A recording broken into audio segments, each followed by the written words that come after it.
मेरे सभी गुरु भाई गुरु बहन को मेरा प्रणाम। मेरे बरेण्य गुरुभाता साहब श्री हरिंद्रानंद जी शक्ति स्वरूपा दीदी नीलम आनंद के चरणों में मेरा प्रणाम। मेरे गुरु महादेव के श्री चरणों में मेरा कोटि कोटि प्रणाम। मेरा प्रणाम स्वीकार हो। आज का विषय है कि एक गुरु बहन ने पूछा कि नमः शिवाय जपने का क्या महत्व है, और उन्हीं का एक सवाल था कि जो गुरु बहन बाहर निकल के चर्चा नहीं कर सकते हैं, तो वैसे गुरु बहन बहुत सारे हैं जो घर से बाहर नहीं निकल पाते हैं। बहुत सारे कारण हो सकते हैं, जिनके घर वाले साथ नहीं देते, या उनका घर का काम से ही फुर्सत नहीं मिलता है, या और भी कोई काम हो सकता है जिन कारणों से वो गुरु कार्य में बाहर नहीं जा सकते, बाहर नहीं निकल सकते। तो क्या वो गुरु कार्य कैसे करें, यही सवाल था।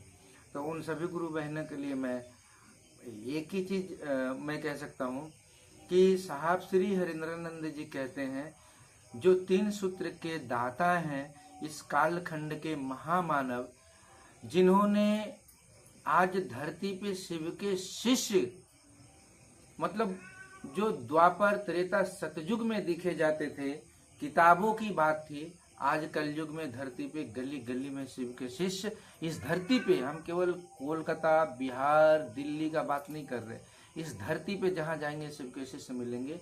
ये साहब श्री हरिंद्रानंद जी की दया है और महादेव की असीम दया है, इच्छा है कि अपने शिष्य को खुद ढूंढ लेते हैं। ठीक है ना। तो ऐसे में गुरु बहन क्या करे, वो कैसे चर्चा करे।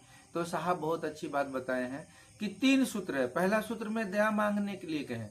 पहले सूत्र जो कि साहब एक बार व्याख्या बहुत अच्छा से किए थे कि दया मांगना, गुरु की दया से ही आप दया मांग सकते हैं। वो दया का सूत्र सबसे लास्ट का है, लेकिन साहब ने इसको फर्स्ट में कर दिए। इसलिए किए कि आज के लोग जब तक कोई चीज परखेगा नहीं, समझेगा नहीं, उसको विश्वास नहीं करेगा। इसलिए साहब ने बहुत सुंदर तरीके से समझाए इस बात को, पहले में दया कर दिए कि कोई भी आदमी जब दया मांगेगा तो दया उनके ऊपर अनुभूति मिलेगी कि नहीं, मेरा काम ये हो चुका है।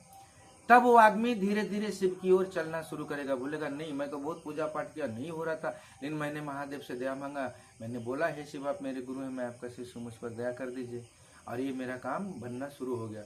तो वो आदमी का दिमाग जो शिव की ओर चलना शुरू करेगा और शिव को अपना गुरु मानना शुरू करेगा। इसलिए पहले में दया है। दूसरा चर्चा, तीसरा अपने गुरु को प्रणाम करना नमः शिवाय के माध्यम से। तो अब 3 सूत्र में साहब बहुत अच्छा करते हैं। भाई कोई भी एक सूत्र को आप कह सकते हैं। नहीं आपसे कुछ हो रहा है तो दया मांगिए कि हे महादेव आप मेरे गुरु हैं, मैं आपका शिष्य हूँ, मुझसे इस पर दया कीजिए। क्योंकि गुरु की दया जब तक नहीं होगी तब आप चर्चा भी नहीं कर सकते, कहीं गुरु कार्य के लिए नहीं चल सकते जब तक गुरु की दया ना हो। गुरु की चर्चा गुरु की दया से ही होती है। हम और आप चर्चा नहीं कर पाते हैं जब तक गुरु की दया ना हो, साहब दीदी की दया ना हो, हम लोग कहीं चर्चा नहीं कर पाएंगे, ना मोबाइल पे ना कहीं समाज में जाकर। ये गुरु की ही दया है।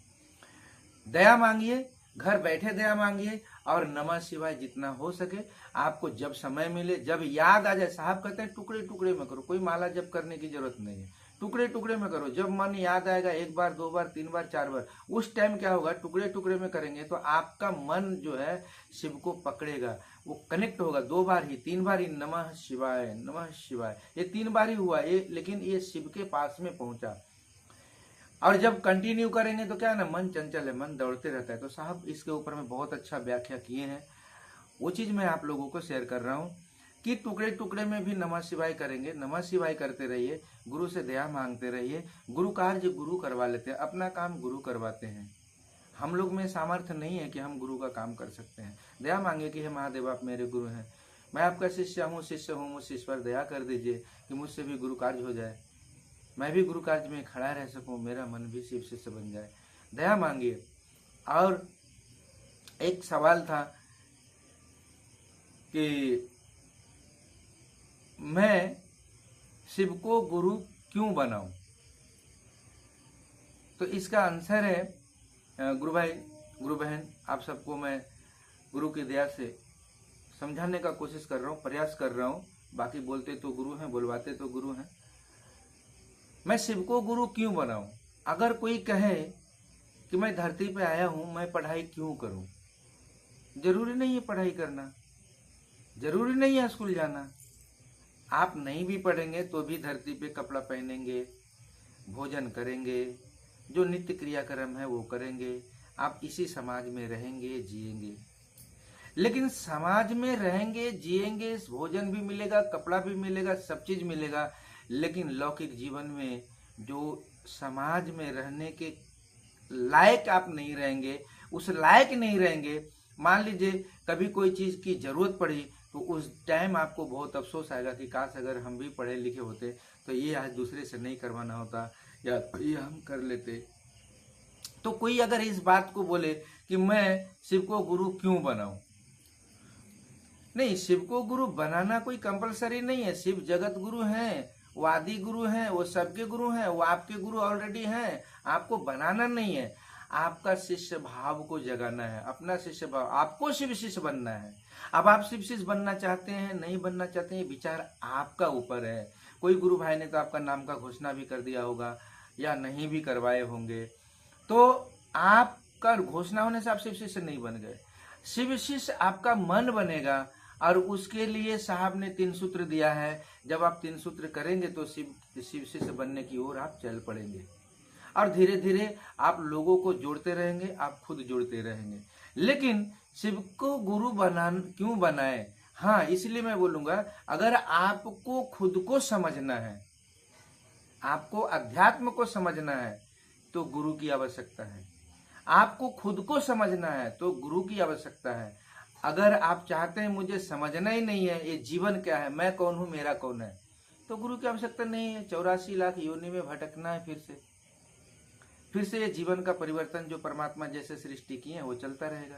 लेकिन मनुष्य का योनि जो हम लोगों को मिला है, इसलिए नहीं मिला है कि जीवन को बिताना है, दाल रोटी खाना है और फिर अंतिम विदाई ले लेना है। नहीं, अंतिम विदाई ले लेने से काम नहीं बन जाता है। आपको ये मनुष्य का चोला मिला है, मैं कौन हूँ, मेरा कौन है, इस चीज को समझने के लिए, अध्यात्म क्या है इस चीज को समझने के लिए, और ये बिना गुरु का संभव नहीं है।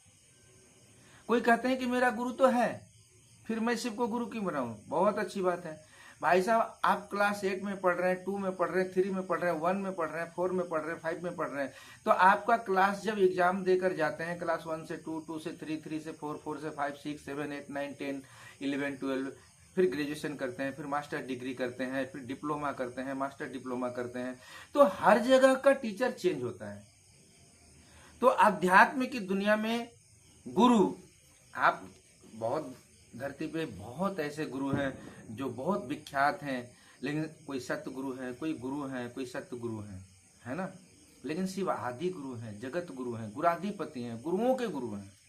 गुरु क्या करेंगे? गुरु सतगुरु से मिलाएंगे। सतगुरु क्या करेंगे? जगत गुरु से मिलाएंगे। जगत गुरु क्या करेंगे? भगवान से मिलाएंगे। आप किसी भी गुरु के पास में जाएंगे तो बोलेंगे ये जप करो, वो जप करो, दान दक्षिणा, बहुत सारा नियम है, पद्धति है। लेकिन शिव को गुरु बनाने के लिए कोई पद्धति नहीं, कोई दान दक्षिणा नहीं है। आप मन से शिव को अपना गुरु मान लेना है, और जिसको आपने मान लिया वो रिश्ता कायम है, जिसको आपने नहीं मांगा वो रिश्ता नहीं है। आपने किसी को शत्रु भी मान लिया तो शत्रु आपका है, आपने किसी को अपना मित्र मान लिया तो आपका मित्र है, क्योंकि वो मन माना है, शरीर नहीं माना है।